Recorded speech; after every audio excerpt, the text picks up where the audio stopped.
I often think about where do sermons come from, and then this particular case, the story behind where the sermon came from is perhaps just as important as the sermon itself.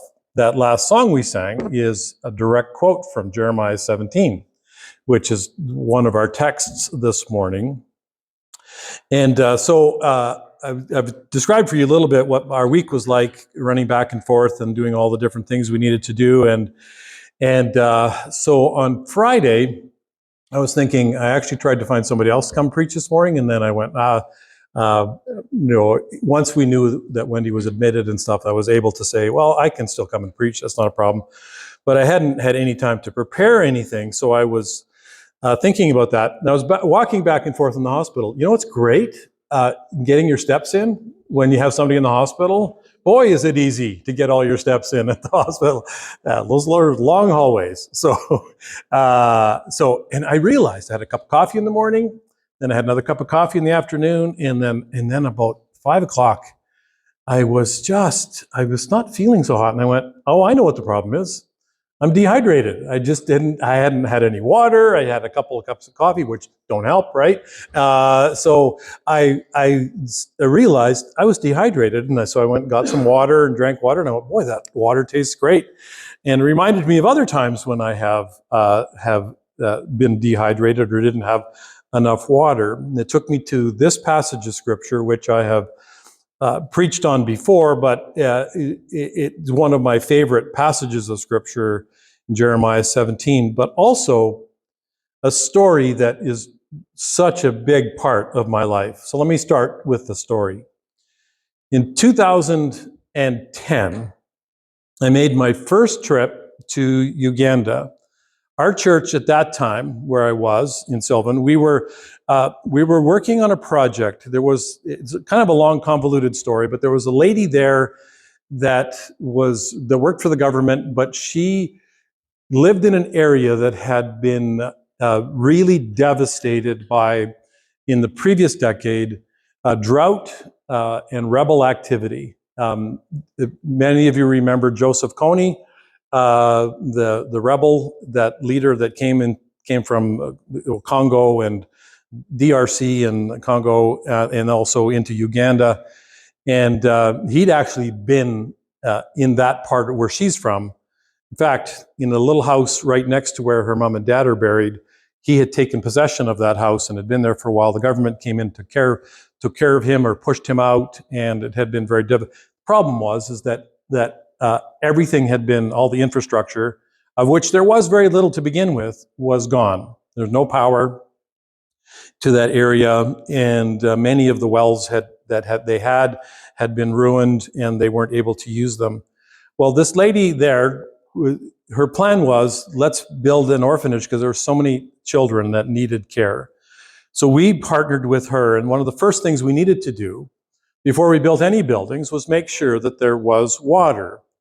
And so I got to be on the team that went there to get the water flowing. No power in that area, so we shipped over solar panels and a solar system, also a special pump that was supposed to work with solar, and also they were at that time starting to build the orphanage building, and so we get to this area, and it's so unfamiliar to me because I hadn't really traveled much before that.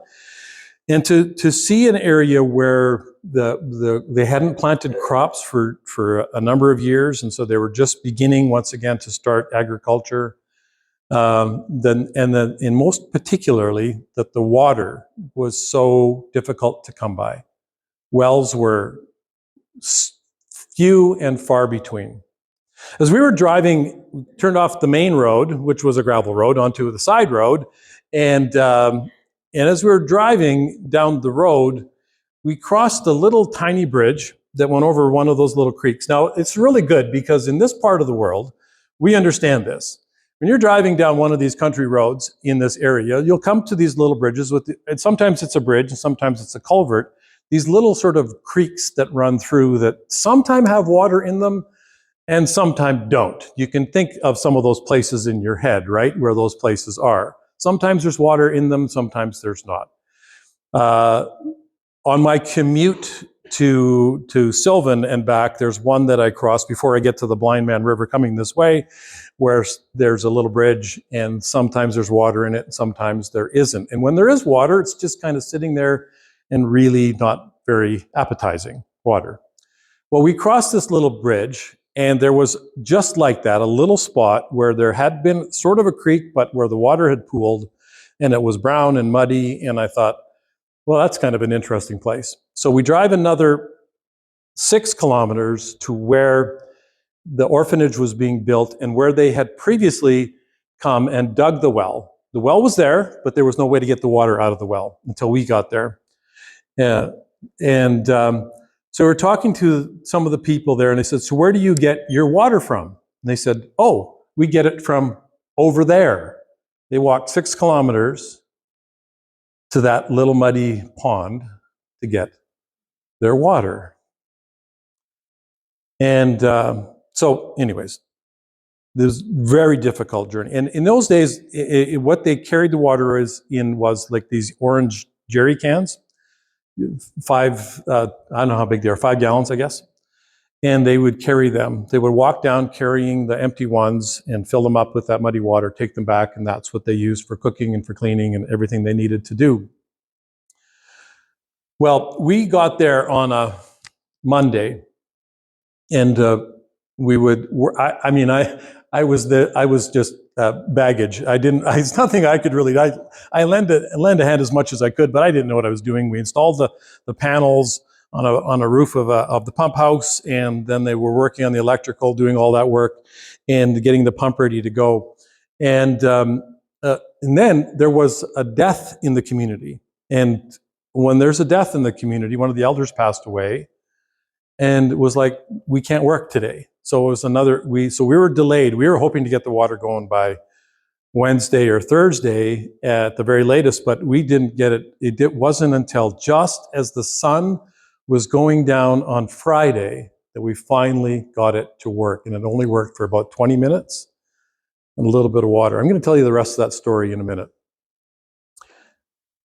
Where there is no water, where is badly needed, those of us that have been through a time when we ourselves have been dehydrated, or perhaps you've traveled in a part of the world where water is scarce, you understand what that's like. And there is a deep consequence to having no water.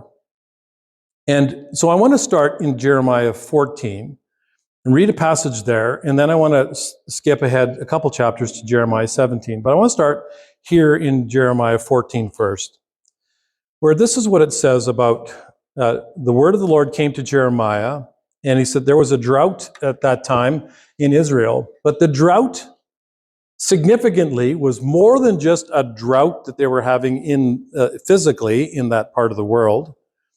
But there was a deep drought, spiritual drought. That's why that last song is so great. We need to come to the last couple songs, that we need to come to the water. We're thirsty. And there was a deep need for water itself, just plain water, but there was also a need for spiritual renewal. And this is what it says in Jeremiah 14. This is the word of the Lord to Jeremiah concerning the drought. Judah mourns, her cities languish. They wail for the land, and a cry goes up from Jerusalem. The nobles send their servants for water. They go to the cisterns, but they find no water. They return with their jars unfilled, dismayed and despairing. They cover their heads. The ground is cracked because there is no rain in the land. The farmers are dismayed and cover their heads. Even the doe in the field deserts her newborn fawn because there is no grass.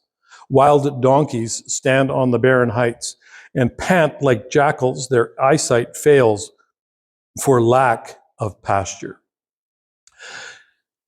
This is a pretty serious picture of what happens when there is no water. Not only are the people dismayed because they don't have any water, and I always think about this, that in this particular prophecy, it says that the nobles send their servants for water, and the servants go desperately looking for water because they know, one, if they don't come back with water, they're going to thirst to death. But secondly, they know that they could be punished as well. Why couldn't you find any water?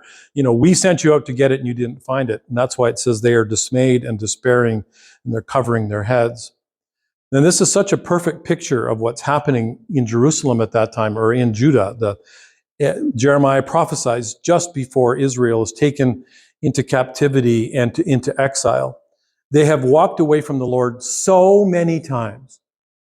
In the history of Israel, after they took possession of the land under the leadership of Joshua, years and years before this, centuries before this, the history of Israel was one of seeking the Lord for a period of time and then falling away from the Lord and forgetting about the Lord. And they had done it again and again and again and again and again. I can't stress that enough.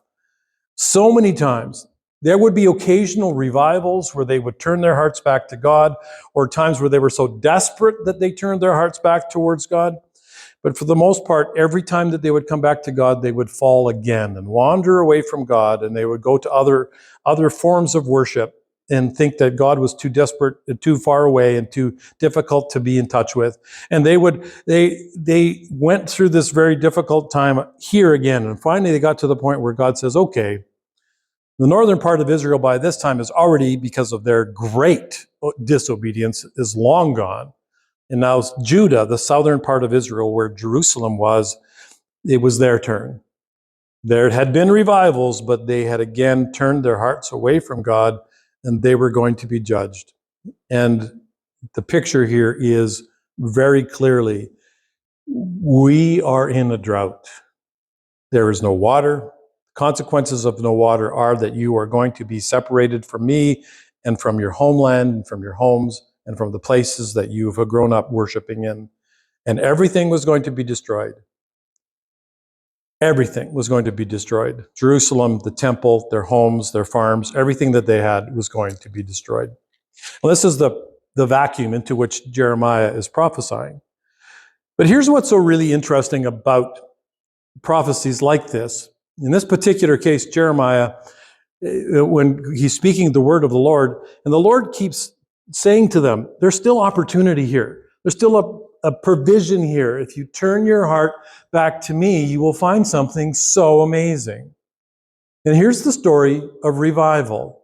Recently, there has been a story of a revival that has occurred down in the United States at one of the universities there, Christian colleges there. And we're kind of shocked by a moment when God starts to speak to people again, because it's been so long since it feels like that God has spoken to us as a people, right? And now we see revival. How does revival start, though? It starts always with one person turning their heart back to God, saying, God, here I am, and finding in God the waiting Father. Waiting. Here I am. I didn't go anywhere. Here I am. It's us returning and turning back to the Father. And in Jeremiah's prophecies, there is this moment of, here's what can happen if you turn your hearts back to God. Now, we know from the story that there may have been individual hearts turning back to God, but for the most part, the nation did not return back to God. And they were judged and put in, and they were in exile for 70 years before they were allowed to return back to the land. And this is picked up and shown in Jeremiah 17. So if you turn over to Jeremiah 17, and we're going to pick it up in verse 5, where we get this. There's two contrasting pictures. There's a picture of the brown and lifeless tree and the picture of the green and fruitful tree. This is what he says in verse 5. This is what the Lord says. Cursed is the one who trusts in man, who depends on flesh for his strength. He will be like a bush in the wastelands. He will not see prosperity when it comes, and he will dwell in the parched places of the desert, in a salt land where no one lives. In other words, going back to what he just talked about in chapter 14, saying that's what it's going to be like. Cursed is the one, and he makes it really clear, when we decide that we don't need the Lord, when we decide that we're okay on our own, this is what happens, and this is what we are called to. We are called to a brown and lifeless life. The one who trusts in man, he says in verse 5, and depends on his flesh for his strength, and whose heart turns away from the Lord. And I can't even imagine a better story to go with that than Larry's story from this morning, right? Can't even imagine. God knows, right? That in that moment when everything was hopeless and you didn't know if you could take another step, you were assured that God was with you. And you turned your heart to the Lord.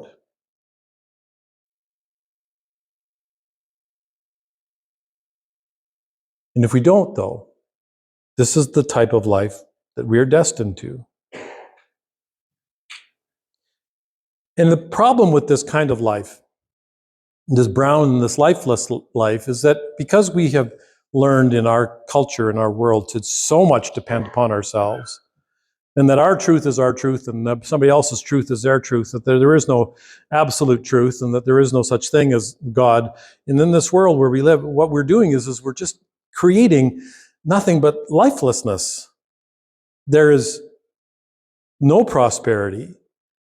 It's a parched place in the desert.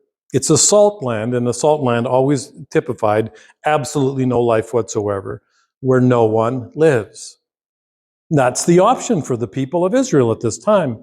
At this time, they still have an opportunity to turn their hearts back to God. I believe with all my heart that God would, if they would have relented and repented and turned their hearts back to God, He would not have sent them into exile.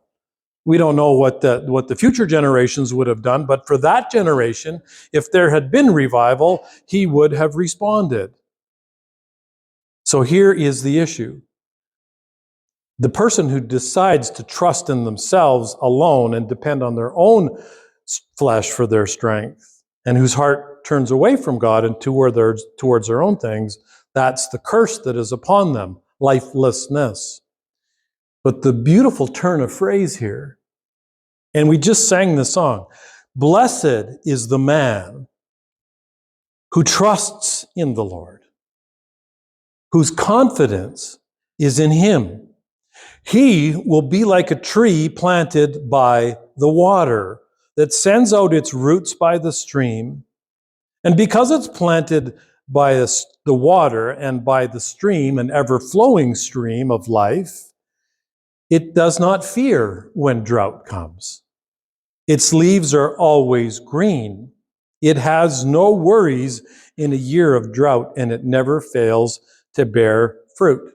Doesn't depend on the vagaries of rain and snow and all the things that we sometimes depend on. It doesn't need to, because it's planted by the stream of living water. And that is where we find beauty. And that is where we find life, real life. Looking for it anywhere else is foolishness. Looking for it in God, and putting our confidence in God and turning our hearts towards God is life and beauty and wonder. I need to go back to that story in Uganda. When, in that late afternoon on Friday, when the water came up out of that well for the first time, all week long, those of us that were traveling, and there was, I think there was nine of us on that trip.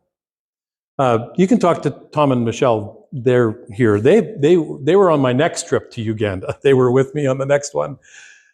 But those of us that were on that team, we said, wouldn't it be nice once the water turns on that we have a party and that we have a little water fight or whatever? That's what we were thinking in our heads. Purely North American thinking, don't get me wrong, right?